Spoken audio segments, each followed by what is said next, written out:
Bienvenidos a La Otra Aventura, un espacio dedicado al mundo de los libros.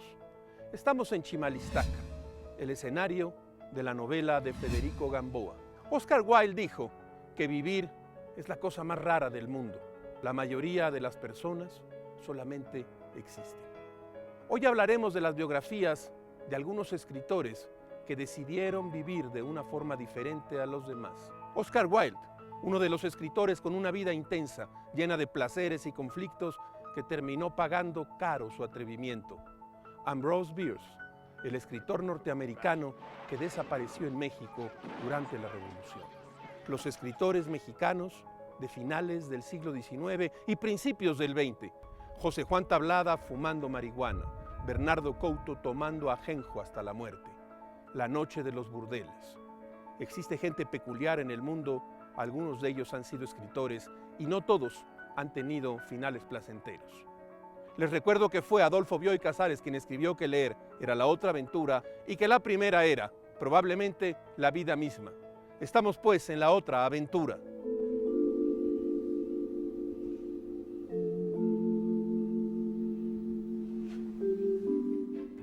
Oscar Wilde nació en Dublín en 1854. Parecía ser el ejemplo de un intelectual exitoso, pensador agudo y escritor divertido. Tuvo una excelente preparación universitaria que aprovechó al máximo, aparentemente sin dificultades académicas. Dio conferencias en Estados Unidos y Canadá sobre la cultura inglesa y finalmente se instaló en Londres y trabajó como periodista. En su época, gozó de popularidad por usar ropa extravagante, ser un excelente conversador y tener un humor mordaz que mostraba a la menor oportunidad sin reparo alguno. Estudioso de tiempo completo, recurrió al teatro para poner y hacer un retrato de la época.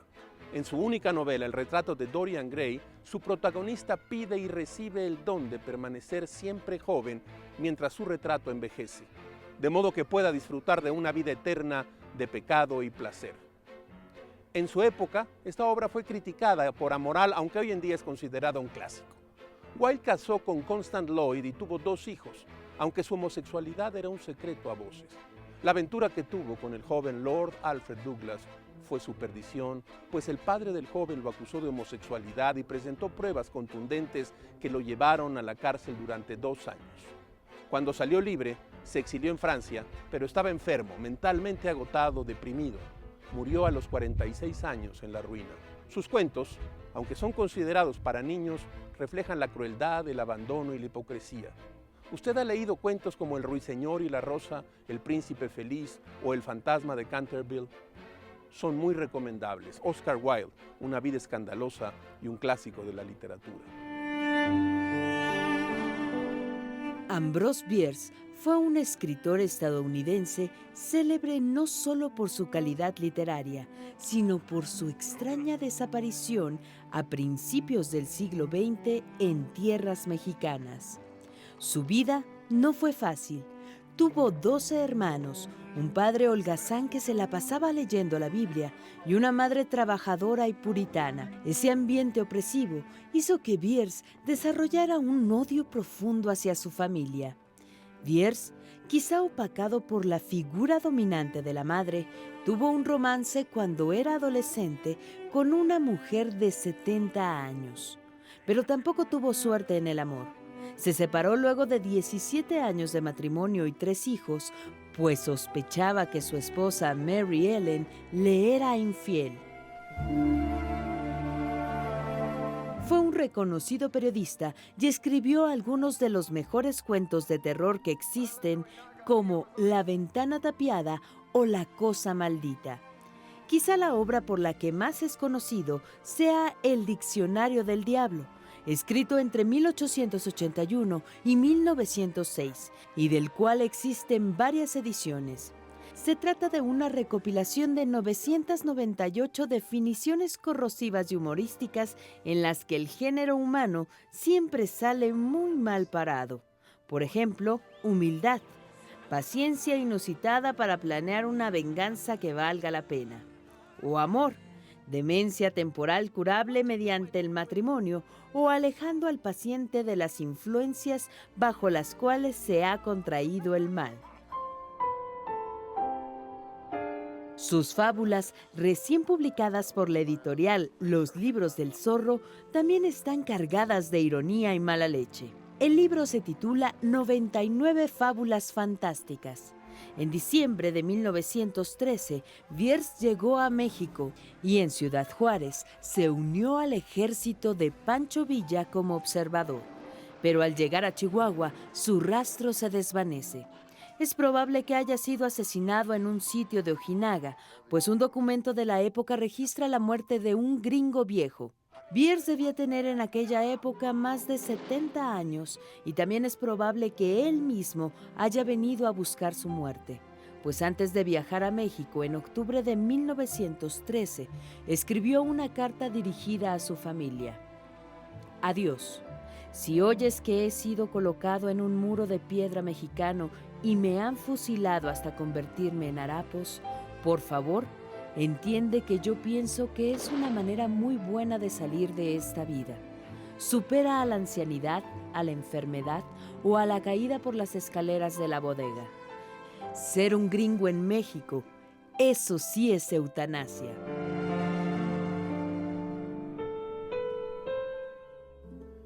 Hace ya varios años, Conaculta y la editorial Mondadori publicaron en su colección Fin de Siglo la novela Viaje a La Habana del escritor cubano Reinaldo Arenas.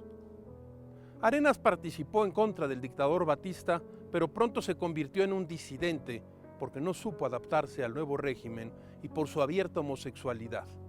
Lo anterior le cerró toda posibilidad de desarrollarse como escritor y como intelectual en los años de mayor restricción en Cuba. Logró salir de su país en 1980 para exiliarse en Nueva York, pero los múltiples arrestos y vejaciones que sufrió lo hicieron un hombre amargado y desconfiado. En Viaje a La Habana, Reinaldo Arenas parece anunciar su propia muerte y su dificultad para adaptarse al exilio neoyorquino. En 1987, ya en Nueva York, fue diagnosticado con SIDA y se suicidó el 7 de diciembre de 1990. He tomado de la mesa de novedades Diario de Invierno de Paul Auster, publicado por Anagrama. El invierno como sinónimo de vejez. En estas páginas Auster escribe sobre su vida, niñez, juventud y el principio del último capítulo. Corre la cortina Auster y ve su vida. El libro empieza así. Piensas que nunca te va a pasar, imposible que te suceda a ti. Eres la única persona a quien jamás ocurrirían esas cosas.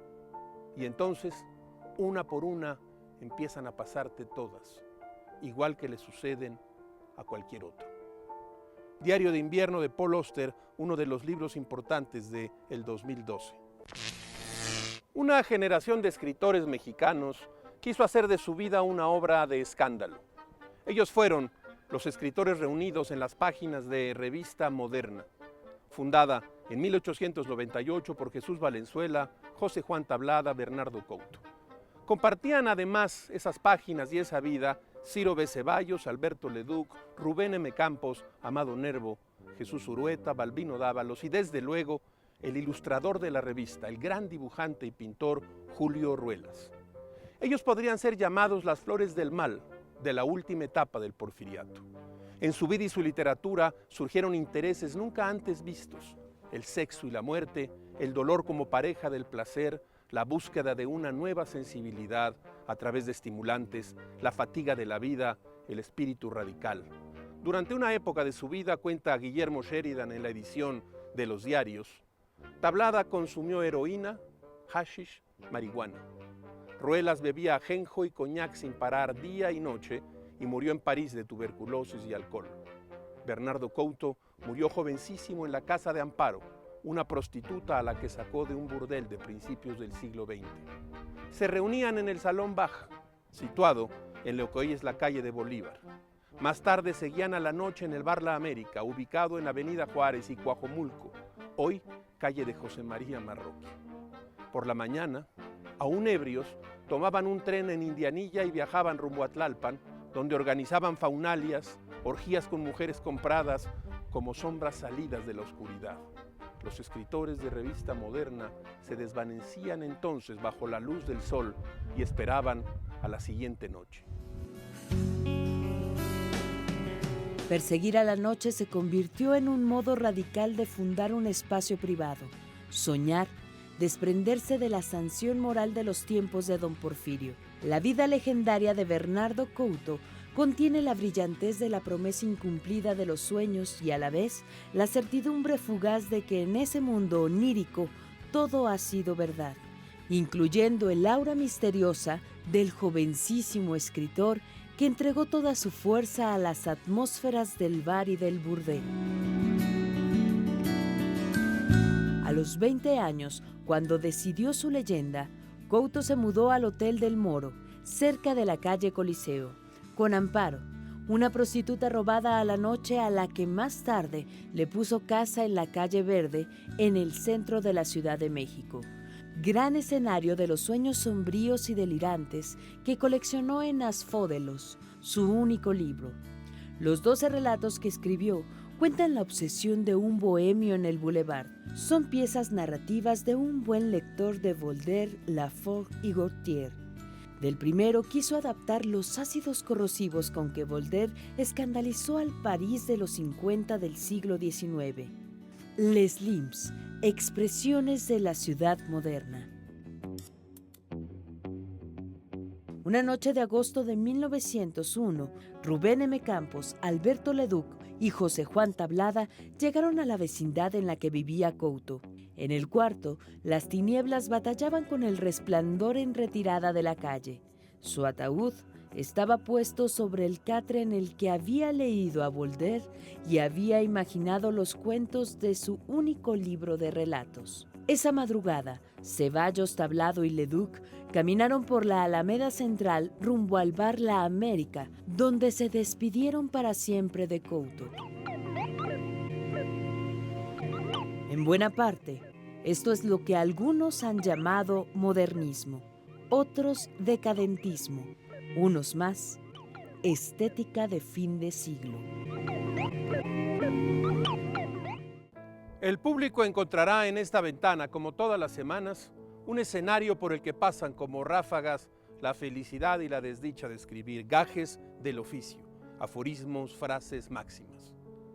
La vida es simplemente un mal cuarto de hora formado por momentos exquisitos. Oscar Wilde. Hemos llegado al final de esta emisión y esta aventura. Soy Rafael Pérez Gay y los espero la próxima semana. Abres una puerta y detrás de ella aparece un mundo. Eso es un libro.